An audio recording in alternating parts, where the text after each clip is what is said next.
Hello বন্ধুরা, good afternoon সবাইকে। সবাই কেমন আছো? আশা করি সবাই অনেক অনেক ভালো আছো। আমরাও ভালো আছি। বুলটি বিষয় চ্যানেলে তোমাদের সবাইকে স্বাগত। নতুন একটা ভিডিওতে জানাই সবাইকে ওয়েলকাম। তো এখন 12টা 5 বাজে, তোমাদের আজকে গুড মর্নিংটা বলতে পারলাম না, আজকে গুড আফটারনুন দিয়েই শুরু করলাম।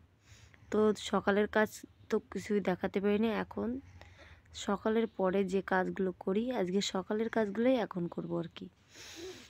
তো দেখো বন্ধুরা, প্রথমে জামা কাপড় নিয়ে চলে এসেছি, যেহেতু আজকে দুদিন পরে রোদ্দুর উঠলো, কালকে তো একদমই ওঠেনি। ওর জন্য আগে জামা কাপড়গুলো ভিজিয়ে রাখবো। আর এইগুলো সব বাসি জামা কাপড়, আজকে দুদিন ধরে বাথরুমে ছিল, তো সকালবেলা ভিজিয়ে রেখেছি, এখনও ধুতে পারিনি। তো এটা হচ্ছে আমার সেজো ভাসুর, কেবল স্নান করে বেরোলো দেখতেই পেলে। তারপরে আবার চলে আসলো জামা কাপড় ধোবো, আর এইদিকে একজন একজন করে স্নানের টাইম সবাই চলে আসছে। আর এটা হচ্ছে আমার বড় ভাসুর, এখন স্নান করবে। তো দেখো, আমি জামা কাপড়গুলো ভিজিয়ে রেখে, আর এই যে প্যান্টটা রেখে দিলাম, এটা অঙ্কুশ পটি করেছে, ওর জন্য ওটা পরে দেবো। তারপরে জামা কাপড়গুলো ভিজিয়ে রেখে এসছে, আর ওইদিকে বর্দা চান করবে, ওর জন্য ওইদিকে রান্নাটা করব। তাই দেখো, মাছ রয়েছে, এক বাটি পায়েস রয়েছে, পিঠে রয়েছে, কিন্তু খুব খিদে পেয়ে গেছে। সকালে ভাত ভাজা করেছিলাম, তো জিতু ওটা খেয়ে স্কুলে চলে গেছে, আর আমি একটু খেয়েছি, কিন্তু ওটা আমার মানে খেতে ইচ্ছা করছে না। তাই স্কুল থেকে যে খিচুড়িটা নিয়ে এসছে পুচুর জন্য, অঙ্কুশ খায় না, মাঝে মধ্যে দু একদিন একটু একটু করে দিলেও 1 চামচ মতো খায়, তার বেশি খায় না।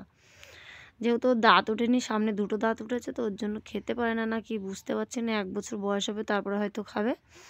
তাই ওর যে স্কুল থেকে খিচুড়িটা দেয়, ওই খিচুড়িটাই আমি পেঁয়াজ, শুকনো লঙ্কা, কাঁচা লঙ্কা, হলুদ, লবণ দিয়ে মানে পাঁচফোড়ন দিয়ে ওটাকে সোমবারা দিয়ে আবার একটু সুন্দর করে গরম করে রান্না করে নিচ্ছি, যে ওটা একটু খেয়ে নেব। তারপরে পুচুকে এদিকে তেল মালিশ করে ঘোরাচ্ছিলাম, তো ঘোরানো হয়ে গেছে। তারপরে ওকে স্নান করিয়ে, দেখো জামা প্যান্ট পরিয়ে টিপ দিয়ে দিয়েছি।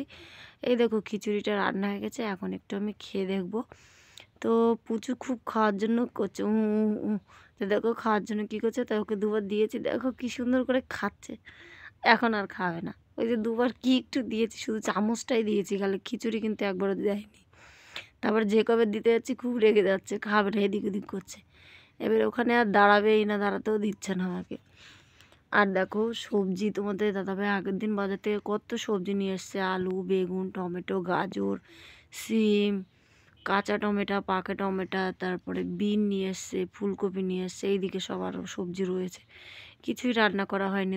তোমাদের দাদা দুদিন হলো বাড়িতে নেই।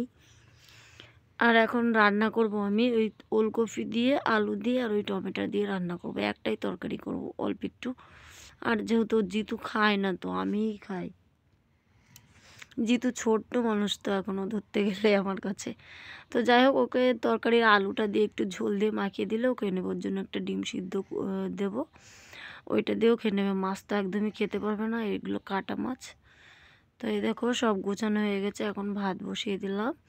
আর এই পাশে এক সোমবারা দিয়ে তরকারি বসাবো, কিন্তু গ্যাসটা না ধরাতেই পারছি না, জ্বলছেই না। আর খুব তাড়াতাড়ি করার সময় না খুব দেরি হয়ে যাচ্ছিলো, খুব রাগ হচ্ছিল। তো প্রচুর গ্যাস হচ্ছে না, কি বলতে পারবো না। আজকে লঙ্কা দেবো না তরকারিতে ভেবেছিলাম, তো দুটো লঙ্কা দিয়ে না তরকারিটা রান্না করব। তো এই দেখো ভাতটা কেবল বুট বুট দিচ্ছে।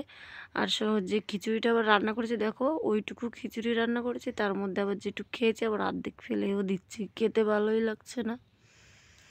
তারপরে তরকারিটা তো সুন্দর করে ভাজা হয়ে গেল, এখন জল দিয়ে মাছ দিয়ে একবারে ঢেকে দিয়ে কলে যাব।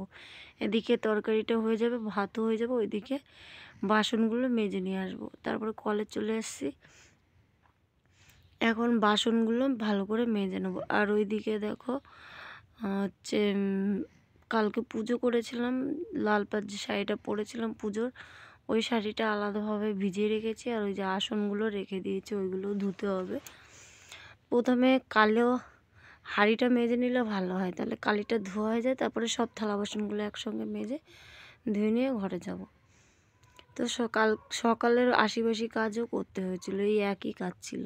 সকালবেলার যে আশিবাসি কাজ করি, সেই সব কাজই আজকে রেখে দিয়েছিলাম, কিছুই করতে পারিনি। তোমাদের দাদাভাই থাকলে পরে ও সকালে দোকান খুলতে যায়, এদিকে আমি আস্তে আস্তে করে সব কাজই করে ফেলতে পারি, কিন্তু আজকে কিছুই করতে পারিনি। সব কিছুই ছিল, বাসি জামা কাপড়, বাসি থালা বাসন। শুধু ঘরটা ঝাড় দিয়েছিলাম আর বিছানাটা তুলে পুচুকে জামা প্যান্ট বদলে নিয়ে, ওর প্যাম্পাসটা বদলে নিয়ে আমি কাপড় টাপড় ছেড়ে দোকানে চলে গেছিলাম। তো দেখো লাল পাড় কাপড়টা মানে পুজোর যে শাড়িটা আগে ওইটাই ধুয়ে নেড়ে দিয়ে এসেছি, তারপরে এই যে জামা কাপড়গুলো ধুয়ে ডেটল জল দিয়ে লাস্টবার এবার ডেটল জল দিয়ে ধুয়ে নিই, তারপরে আমি মেলতে যাই। পুচু যেহেতু ছোটো, ওর জামা কাপড়ে এখন আমি ডেটল দিই। তো জামা কাপড় ধোয়া হয়ে গেল, তারপরে মাজায় না খুব ব্যথা লাগছিলো, তারপরে একটু মাজাটা টান করে ঘরে চলে এসেছি। এসে দেখি ভাতও হয়ে গেছে, তরকারি হয়ে গেছে। তো ভাতের গ্যাসটাও থামিয়ে দিলাম, তরকারির গ্যাসটাও মানে বন্ধ করে দিলাম। তারপরে ভাত উপর দেওয়া হয়ে গেছে, আর এই যে 1 গামলা জল বসিয়ে রাখলাম, এটা এসে মানে স্নান করব এখন আমি, ওর জন্য রেখে দিলাম। আর দেখো ভাত হয়ে গেছে, তরকারি রান্না হয়ে গেছে। তারপরে ওই যে জামা কাপড়গুলো সব রোদ্রে মেলতে গেছিলাম, মেলে টেলে দিয়ে এসেছি। তারপরে পুচু সোনাকে তো আমার ভাসুর রেখেছিল এতক্ষণ, সেজে ভাসুর, তো দাদা কোল থেকে নিয়ে এসেছি, এখন ওকে ঘুম পাড়াবো। তারপরে তো সারা বিকালেই চলে গেল, জিতু স্কুল থেকে এসছে, ওকে খাওয়ানো হয়েছে। তারপরে আমি দোকানে চলে এসলাম, দোকানে এসে আমি অঙ্কুশ বসেছিলাম, তো দোকানে বেচাকেনা করছিলাম। তারপরে রাত হয়ে গেছে, শেষদার রাহুল জিতুকে নিয়ে মেলায় গিয়েছিলো, তো সেইখান থেকে আমার জন্য একটা এগরোল নিয়ে এসছে। তো দেখো পুচু কেমন করে খাচ্ছে, ও তো খেতে পারে না, গালের মধ্যে একটু যায় টান দিয়ে ওইটাতেই ও খুশি হয়ে যায়। তারপরে অনেকটাই রাত হয়ে গেছে, এখন 7:30 বাজে। তো সকাল সকাল দোকান বন্ধ করে দেখো বাড়িতে চলে এসছি আমি। এখন ওই দেখো ওই জামা কাপড়গুলো গুছাতে হবে, এঁঠো থালা বাসন ধুতে হবে, বিছানা পরিষ্কার করতে হবে, পুচুকে ঘুম পাড়াতে হবে, জিতুকে খাওয়াতে হবে, হোমওয়ার্ক করাতে হবে। তো সব কাজই কমপ্লিট হয়ে গেছে। সেই বৃহস্পতিবারের দিন মাথা ধুয়েছি, শুক্রবারে মাথা ধুয়েছি, আবার শনিবারেও মাথা ধুয়েছি, আবার এইদিকের কালকে পুজো করেছি, কালকেও মাথা দিয়েছি। এই কয়েকদিনের মধ্যে মাথাটা একদম আঁচড়ানো হয়নি, চুলগুলো সব বটে বটে গেছে। তো বন্ধুরা এই দেখো চুল বাঁধা হয়ে গেছে, ফাইনালি চুল বাঁধা হয়ে গেছে। না বাঁধলে রাত্রে শুতে খুবই কষ্ট হয়, আর পুচু সোনাকে রাত্রেবেলা অনেক কবার উঠতে হয়, তো ওর মুখে চোখে চুলগুলো পড়ে, ওর জন্য চুলটা বেঁধেই শুই আমি, আগে বাঁধতাম না বেশি একটা। তো যাই হোক বন্ধুরা, আজকের মতো এফডি ভিডিওটা তোমরা প্রথম থেকে লাস্ট অব্দি অবশ্যই দেখো, আর লাইক শেয়ার কমেন্ট অবশ্যই করো। তো বাই বাই বন্ধুরা, গুড নাইট, সবাই ভালো থেকো, কালকের ব্লগে আবার দেখা হচ্ছে, বাই বাই।